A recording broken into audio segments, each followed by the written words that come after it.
over it, the Consciousness Transforming Podcast for exceptional 21st century living.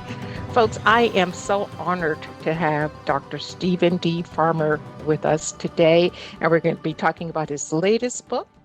And that is the first book actually in the Common Sentience line, and it's called Animals, Personal Tales and Encounters with Spirit Animals. And Dr. Stephen Farmer is one of the featured artists. So it's a conglomeration of people that came together to create this book. It's absolutely wonderful. You learn a lot, and we're going to be talking a whole bunch about it today.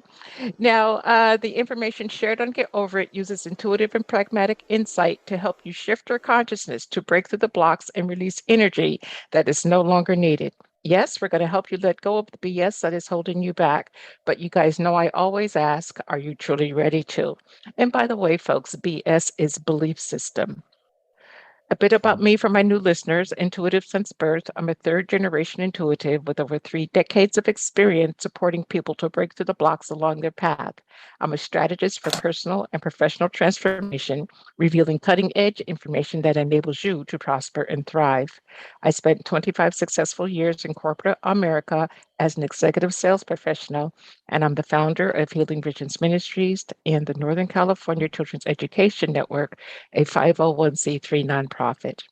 I provide consultations and healings in all areas of life that heal the mind, body, spirit connection, allowing you to live your very best life. My clients tell me that I keep it real while providing them with accurate information to assist them along their journey as a spirit living a human existence. But they also say, if you really don't want to know, don't ask Monique. My background includes a doctorate in metaphysics, Reiki master, teacher, ordained minister, and clinical hypnotherapist. So whether you are stressed, depressed, or possessed, I can help. To find out more about me and the services I offer, go to my website, and that's moniquechapman.com. And I invite you to like me on Facebook and follow me on Twitter and LinkedIn. And if you like the podcast, please subscribe. My guest today, Dr. Stephen Farmer, is a licensed psychotherapist, soul healer, and author of several best-selling books and oracle cards, including Animal Spirit Guides, Earth Magic Oracle cards, Children's Spiritual Animal cards, and of course, Animals, the book that we're talking about today. Dr. Farmer offers individual consultations and drawing from his wealth of training and experience as a psychotherapist,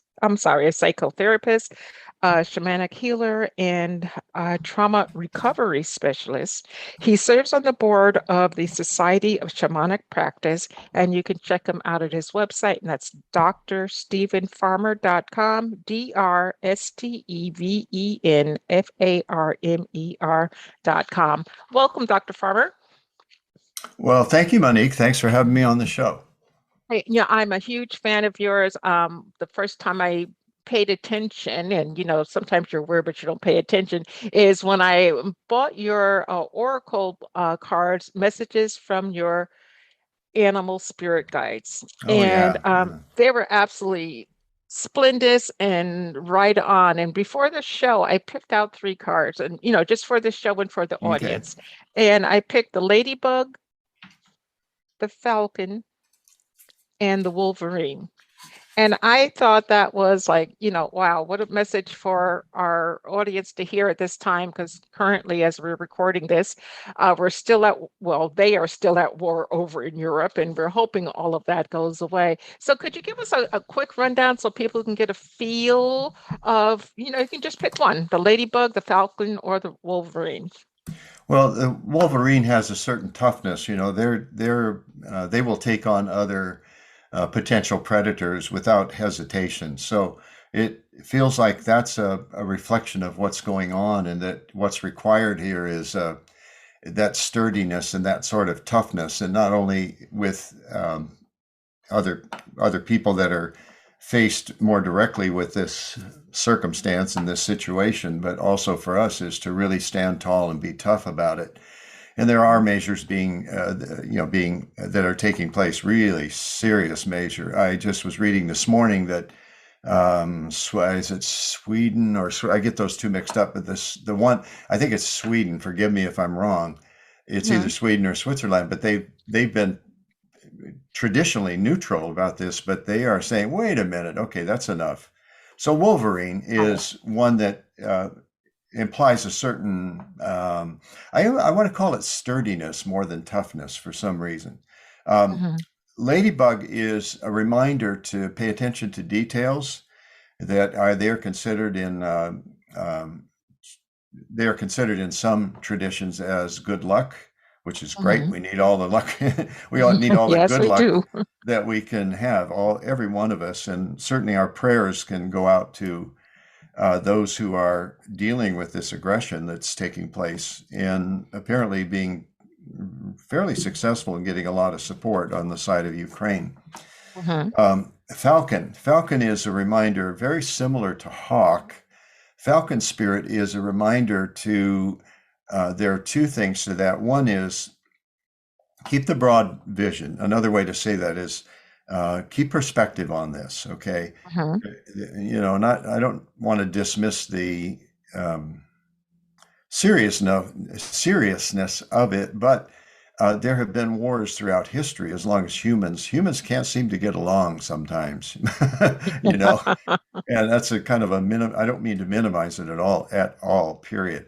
But Falcon also is a reminder of keeping that perspective, that broader perspective, see the grand sweep of things. And also, Falcon has that capacity to shift to a keen focus. And the metaphor for that is to also stay focused on what's important here. For falcon, the bird falcon, not the spirit bird, but the bird falcon, that capacity to have the broad picture, let's say flying over the field and sees a sudden motion out of his peripheral vision, Mhm. then what he does, he flies over there and then he tunes in to where he's completely focused on the situation. So, what I invite our listeners, your listeners, to do is stay focused on peace, compassion, gratitude, and those three words. Just keep letting them revolve through your mind: peace, gratitude, compassion. Peace, because that's what we want to ultimately see here. Compassion for those who are suffering, and gratitude for the benefits we uh, ordinarily don't even think about. Simple things like, we, for most of us, and there are certainly a vast number of exceptions, but we can walk outside in the sunlight and not feel threatened. Mhm. We can go to the supermarket. Again, there are exceptions, and basically Mhm. have, food available to us. We Mhm. also have that ability to gift to those less fortunate in some way. Um, uh, Things, it's like a payback for what, we've benefited over our Mhm. lifetime. So those are the kind of things that come to mind with those three cards, and more specifically, those three spirit guides. And the idea there, Monique, is that I'm sure you well know this, and many of your listeners do too. We can talk about the animals, and then we talk about the spirit animals. Mhm. Our conversation briefly before the show was, yeah, and the animals are suffering. So, in throughout this, we have no idea, in addition to all the catastrophic losses that are occurring in so many ways, that the animals, no doubt, have experienced that kind of suffering as well. So, when you send prayers out, prayers, thank you for taking good care of the animals as well during this time so that they may be safe. Something very simple like that with clear intention, I think would be Mhm. valuable. So, Well, what? Oh, go ahead. no, no, that's all. Just, prayers for what's going on there: peace, Mhm. gratitude, compassion. Peace and compassion first and foremost, and then gratitude for our own circumstances, that we can walk outside without the threat of a bomb exploding. Mhm. Oh, yeah. Yeah. I read about it this morning. Monique, I was in tears. It's just Yep. sad. It's Uh, just yeah, sad. extreme because it doesn't have to happen. And, Yeah. that brings me to this question. Why do humans tend to think that we're not animals, that we're like above? Well, somebody planted this Mhm. self reflective consciousness, Mm-hmm. And you can hear all stories left and right and different downloads, different beliefs and information on that. How did we get this self-reflective consciousness? We're not the only humans, so we believe that dolphins also have that capacity to reflect back on their own experience and on themselves, not only to have that experience, but be able to reflect back on it. That's what I mean by self-reflective consciousness. I always Mm-hmm. recommend go to YouTube and watch the first, I think it's 3 or 4 minutes of 2001, A Space Odyssey. And it's a great metaphor for how apes were sort of, it was interjected into their brains and into their bodies and soul, this self-reflective consciousness. So, 200,000 years ago, or perhaps even longer, there was an ape that stood up on his, I'm going to say his or it doesn't matter, but on his feet and started walking on 2 feet, and didn't need to put his hands and arms down on the ground. Would do so, but, basically learned to walk on 2 feet, and they say the rest is history. And I think we disregard it because we don't, I find a lot of us are dissociated from our physical bodies, that we tend to override sensations in the body. We through trauma, through shame, different ways that we've been trained to be out of body. Excuse me, and rely more on our mental operations than paying attention to what's going on in the body. And forgive me, No one moment problem. here. No problem at all. I wanted to clear my throat without going out over the microphone. Okay. So anyway, Monique, so I've been trained in one particular trauma study and trauma recovery is somatic experiencing. I'm certified in that. And one of the keen things I walked out of that program was a 3-year training, really understanding trauma. And what we're seeing more and more, and I'm so happy to see this, more and more experts are coming forward and offering workshops and teaching and training on trauma. What I walked away with from that somatic experiencing class, 3-year training actually, was wow, the trauma first and foremost lives in the body. But because, Mm, again, we don't pay attention to that important aspect of the physical sensations called our instinct.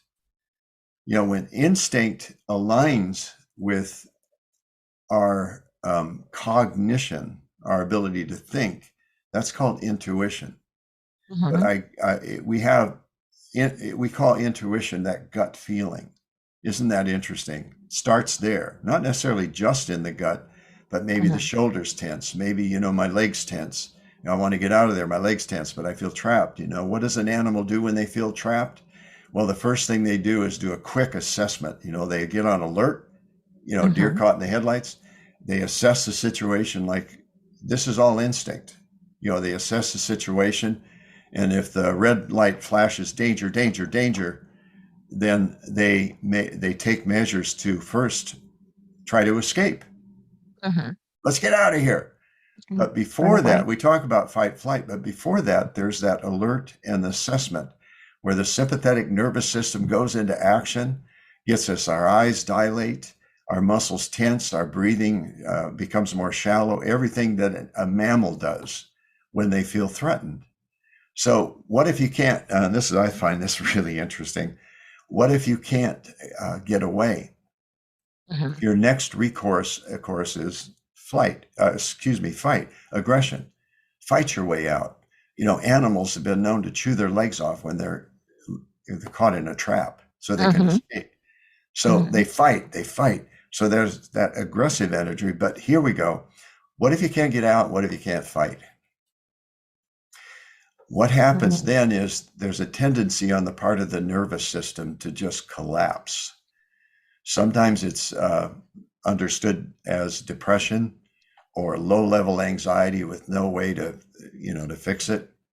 mhm, That's what happens. I think that's an interesting process of what happens to animals as well as, of course, the human animal. So when we become more acquainted with our bodies and the sensation in the bodies, when we do the work to clear some of that old trapped energy from trauma, and there's a number of processes, quite well, a handful, I should say, of processes that can directly work with the PTSD or the post-traumatic, I don't like that term, post-traumatic stress disorder. I don't like the disorder part. Anyway, it's a Yeah. very adaptive way to deal with the trauma. So Mhm.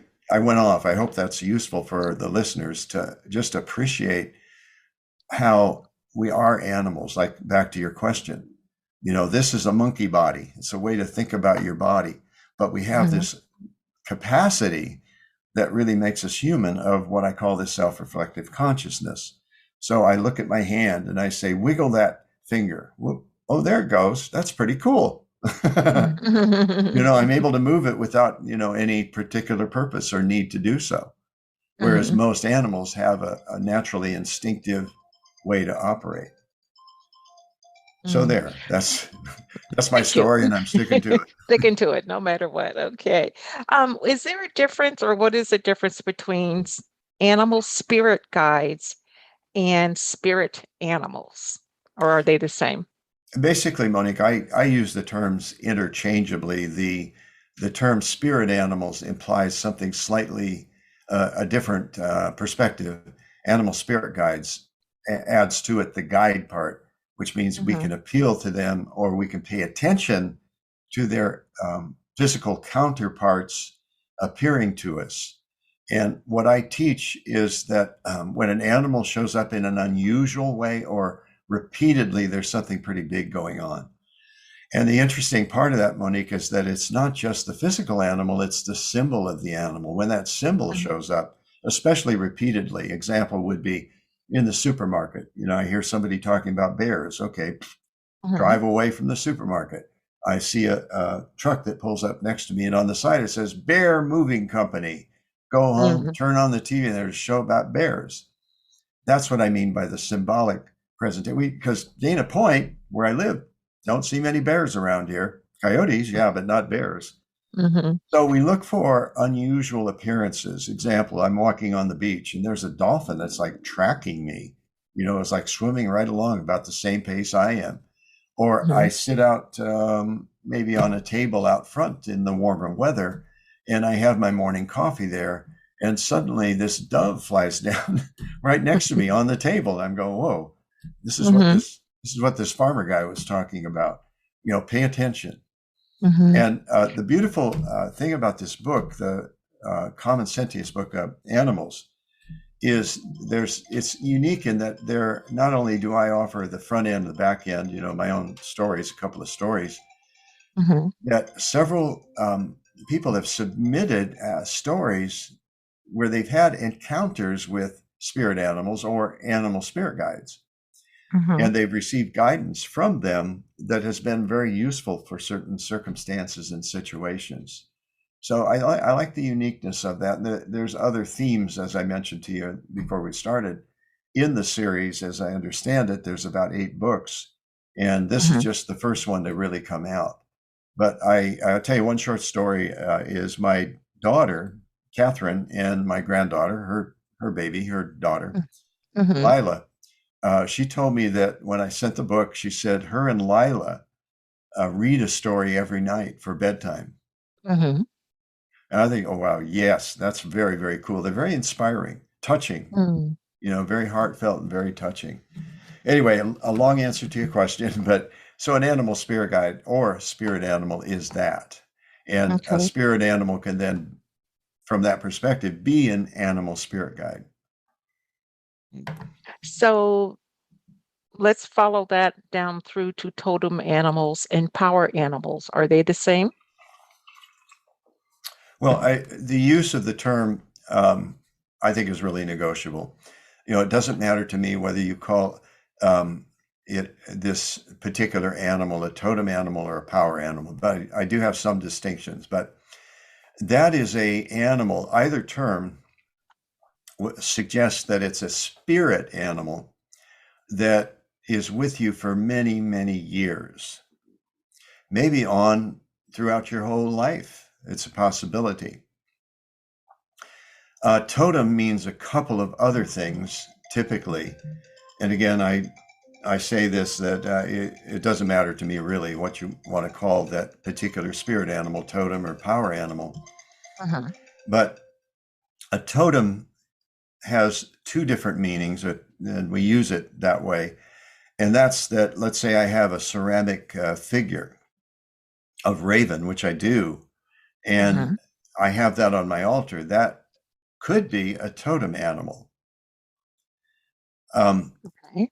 a, another meaning of totem would be a spirit animal that's shared by a group, a clan, a community, etc. An interesting story I heard about 2 weeks ago was a 12-step program where they had fairly consistent members that would show up, and Uh-huh. they did some kind of vote, and they came up with a totem animal that everybody in the group could relate to. And so they now have a totem animal that the group shares. Oh, Uh, wow. yeah, isn't that interesting? Yeah. The other is totem poles in the Pacific Northwest in the United Uh-huh. States.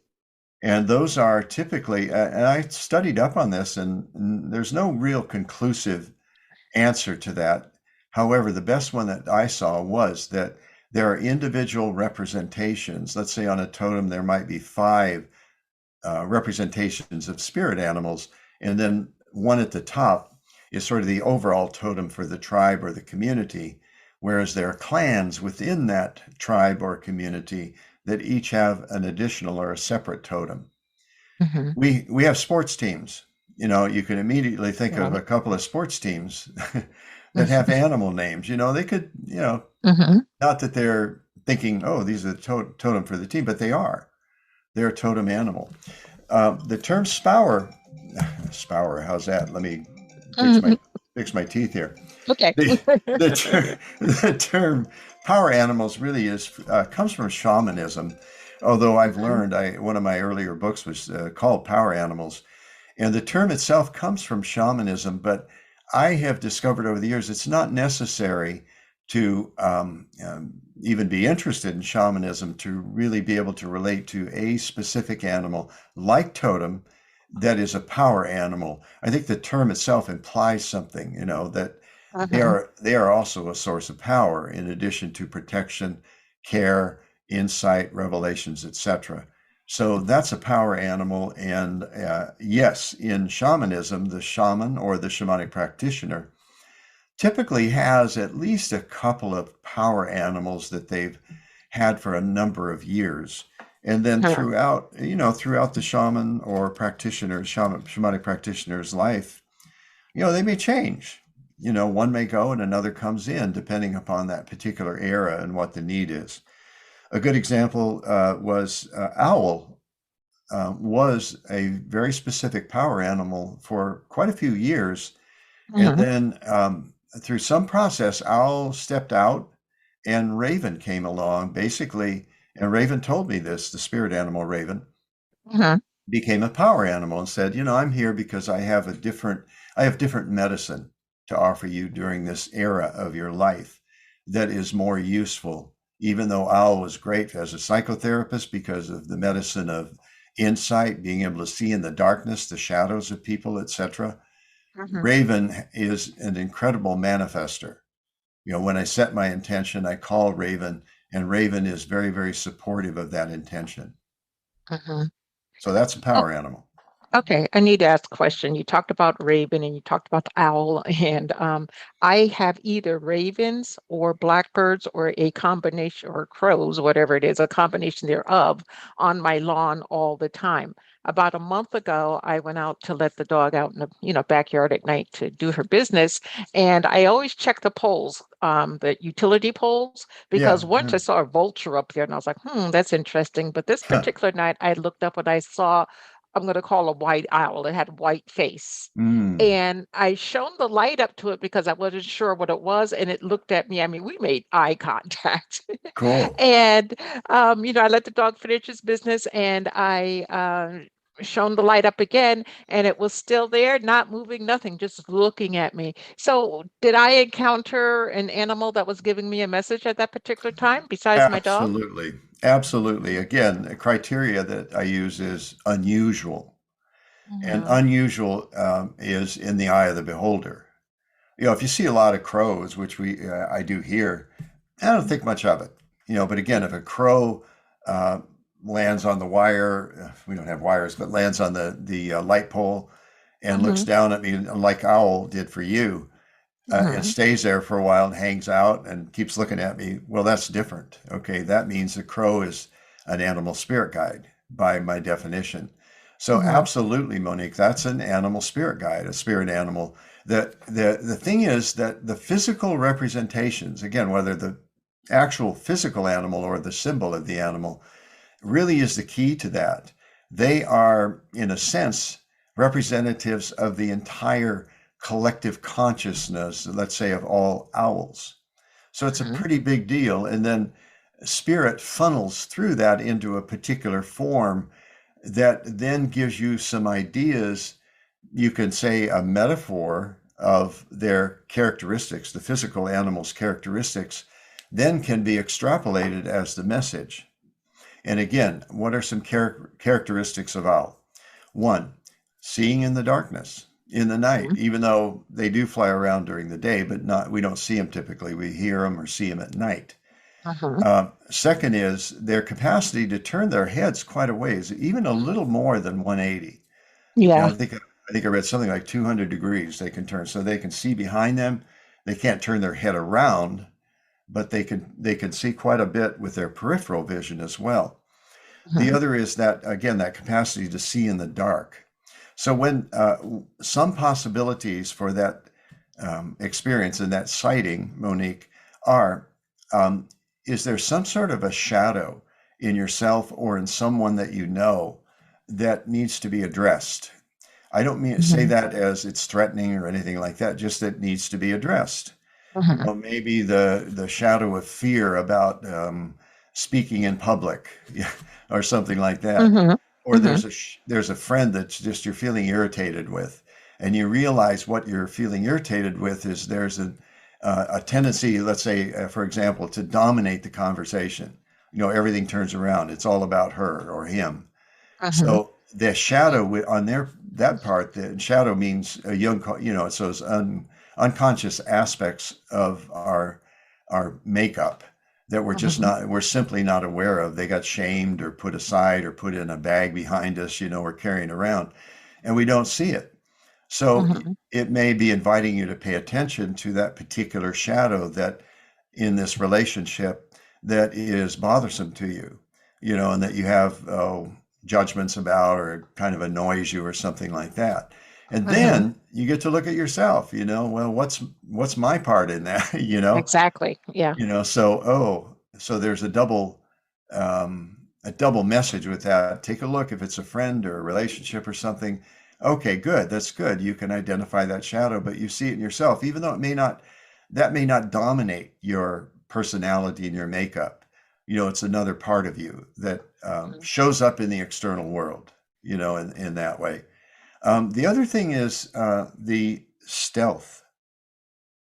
At that time, Owl may be showing up to advise you to be a little stealthier, not sneaky, that's different. A Yeah. little bit more cautious, not, how should I put it, imposing your agenda on others, Mhm. to back off a little bit, be Mhm. stealthy. You may be going for something, but you need a little bit of stealth to get there. That's some ideas. Okay, let me add one more piece to this. This is the fun part, Monique. And given your gifts, this should be a piece of cake for you. But you see the owl, you go, huh, I was just talking to this farmer guy. Let me see what's going on here. Close your eyes, take a Mhm. deep breath, and ask Owl Spirit, what's your message? And then pay attention to what you see, what you hear, what you feel. You do this for a living. From what you indicated. So this Mhm. would be a piece of cake for you. And for your listeners, I invite you to try that way of interpreting the message, discerning what the message is. It's based on a shamanic principle, a foundational principle, and that's called direct revelation. We are learning, many, many, many more people are learning to go direct. And a good way and an accessible way is with animals. When I say go direct is you see you have this unusual experience and a good thanks for the example. And you Mhm. go, okay, owl spirit, what's your message? Okay, it's Mhm. time for you to get more sleep. You go, what the heck has that got to do with the characteristics? But you hear it and you go, wow, that's really right on. Yeah, You it's know what? amazing. Yeah. Yeah, so you want that direct revelation. You want to have it revealed to you directly, so you don't have to go through an intermediary. You can look that up in books. What's owl spirit? You know, etc. That's fine. You know, or on the internet. You know, I've got Hmm. like I just looked this morning. I think I've got 5 or 6 books and 3 oracle cards, all having to do with spirit animals. You know, and that's great. You know, go look in a book or look on the internet. You know, owl spirit animal. But I want you all to try that. You know, just try it whenever you have that experience, and see what you get. Might be like right on, real clear, or the message might come in like you woke up in a dream and you went, "What was that? I don't understand it." But let it work you. Just sit with it and Hmm. let it process. Why do we have to know like immediately what's going on? Why is it that we can't wait? Animals wait, I Oh my think. God, yeah, that's another hour. I think I could probably, go on for a little while about that. I mean, the impatience that we have is, I think, that's maybe the thing that's endemic, or one thing that's endemic in our culture is the urge. See, he's He's emphasizing. speaking up. Right. Yep. Speaking up. Thank you. Exclamation point. That's my dog Scout, one of two. Okay. No Scout. problem. No, Scout can no. talk as much as he wants. I don't go Yeah. the Okay, CNN good boy. perfection route here. We're Okay, just good. natural people talking. So anyway, I think that's just endemic. You know, it's I want it and I want it now. Hmm. And we're sort of used to that. You know, large part of the population's used to that. Let's see. I've got. I really want an ice cream. Oh, there's an ice cream store 2 blocks away. Let me go get it. You know, we're used to having instant gratification, and Hmm. it's just habitual. So one thing we can teach our children is, like I teach. I hate to equate that, but this dog that just barks, Scout, Hmm. uh, almost 2 years old. He's about 22 months. And Hmm. one of the first commands he learned was wait. And he's really, really good at it. I got to He, say. Yeah. he answered you. It's amazing. Yeah. Yeah. And he was like 3 months old. And Uh-huh. I taught him wait, and he's been really good about it ever since. So maybe we need to teach ourselves, have a big sign, have a big sign with a bold font, and Mhm. 48, what do you call it? 48 on the Font. font scale Yeah. says wait, dot, dot, dot, dot, wait and see what Hmm. happens. Wait and see what happens. Experiment with this stuff and see what happens. Yeah. Have the patience, try it, and don't give up. Keep paying attention. Pay attention to the animals that show up to you in Yeah. unusual or repetitive ways. Yes. And especially if you have an animal in the home, like my one of my dogs that's around here, Sadie Mae, when she was little, and I'm talking, I don't know, a month old, she was born in my home. She would go, I have a string of bells hanging on the front door, and she would go slap the bells, and then she would run Yeah. to the back door. And I'm like, what's going on here? So I'd go to the back door and she would go out, do her business, and come back. And she taught me Hmm. what she needed when it was time for her to relieve herself. And I was like, Yeah. Yeah. wow, you Yeah. know, it's Yeah. it's truly amazing if you listen. But enough about my doggy. You're working with people externally, and you offer when you go to his website, folks, drstephenfarmer.com, you will see the services. You can do some shopping. Oracle readings, a whole bunch of information. You offer therapeutic consultations. What is that? Well, here's the deal with that. I'm a licensed psychotherapist in the state of California. I've been licensed forever, since Mhm. 19, gosh, when 75, I think is when that's when I got Mhm. licensed. And I set up a therapy practice, and really successful. It worked, helped pay the rent, that sort of thing. And I did some good work. People kept showing up, so I'm assuming I did some good work. And then there Mhm. was this, like we go through life, I think, and we find there's different eras. I don't know if that's the best word for it, but we go through some changes, maybe really significant. Something happens to us that really sets a different course in our life. Hey, gang, all of you who are listening, raise your hands because you can relate to that. If you're Mm-hmm. 18 years old, that's a big transition, 30s, etc. It's not just a number, but it's a time in our life when something else starts tugging at us. It's the best way to describe it. Mm-hmm. So, therapeutic consultation, in answer to your question, is just that. It's taking it out of this from the psychotherapy training that I've had. I've had training in a couple of, well, I mentioned somatic experiencing. I went off on that just earlier.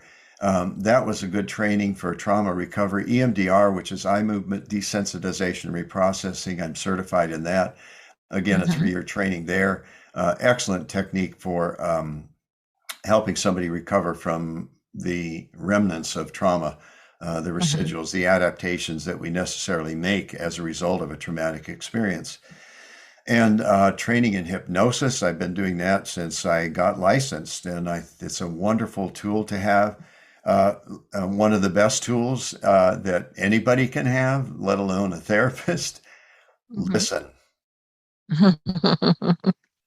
Just that's one Yes. thing I attribute in part to my wife learning to really be You a good listen to your listener. wife? Yeah, I do. How about that? I get a gold medal for that. Although Yes, you do. there's occasions when she goes, "You never listen to me." I hear her loud and clear when she says that. But Mm-hmm. I really have. You can't underestimate the value of listening, especially listening compassionately. Put your agendas aside. Yeah, you have your stories and all that, but once in a while, try this with people you're close to, especially.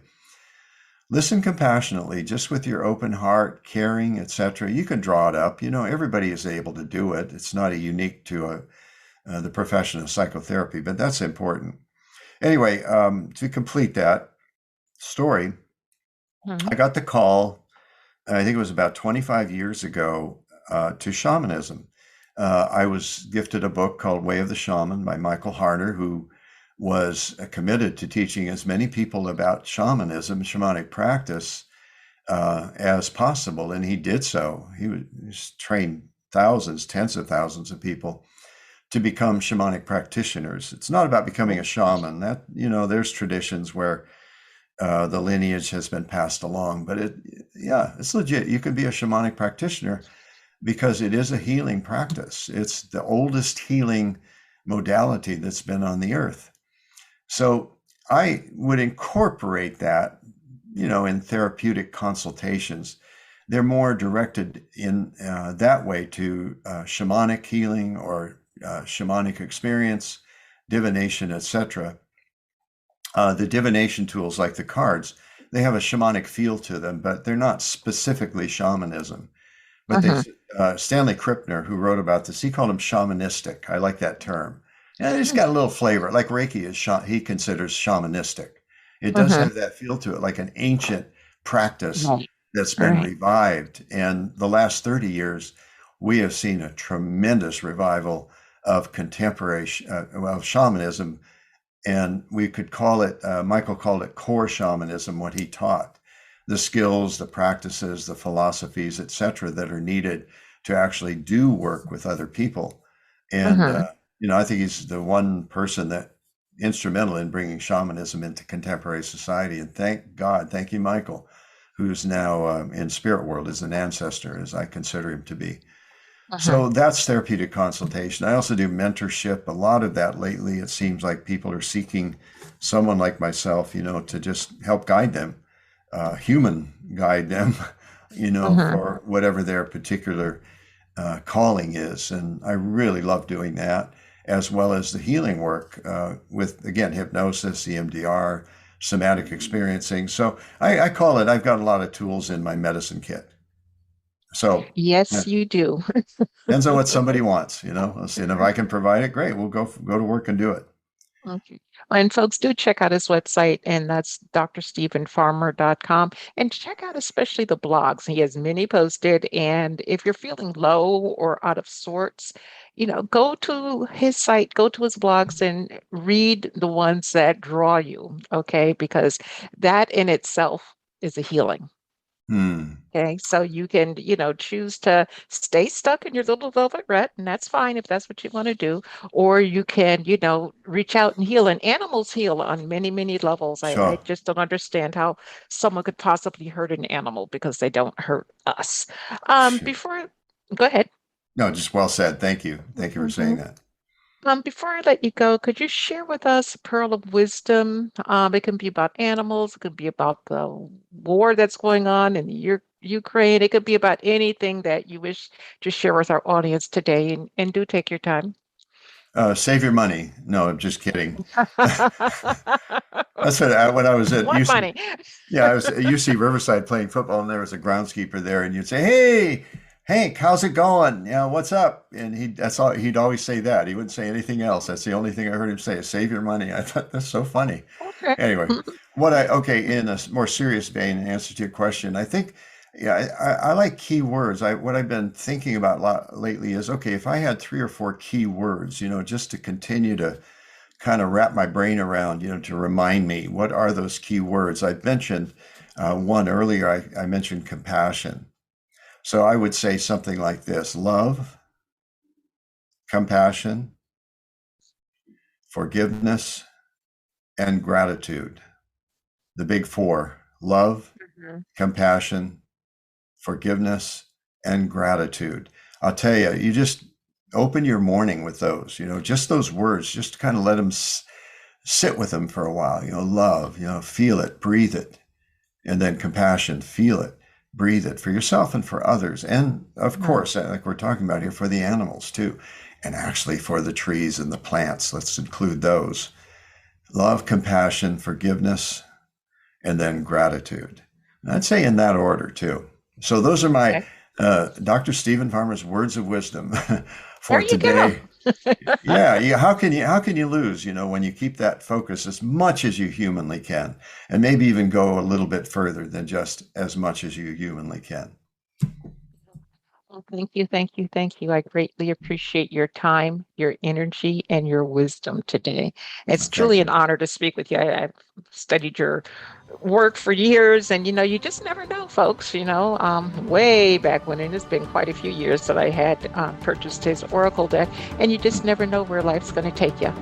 I Amen. have the opportunity to talk to you, so thank you so much. Oh, And very to the welcome. You're welcome. And thank you to the audience for being with me today as we collectively get over it. And I'd like everyone to remember that the most important choice that you can make is what you choose to make important. Consider making the masterful choice of listening to the animals. Abundant blessings, light and love to all. Agape.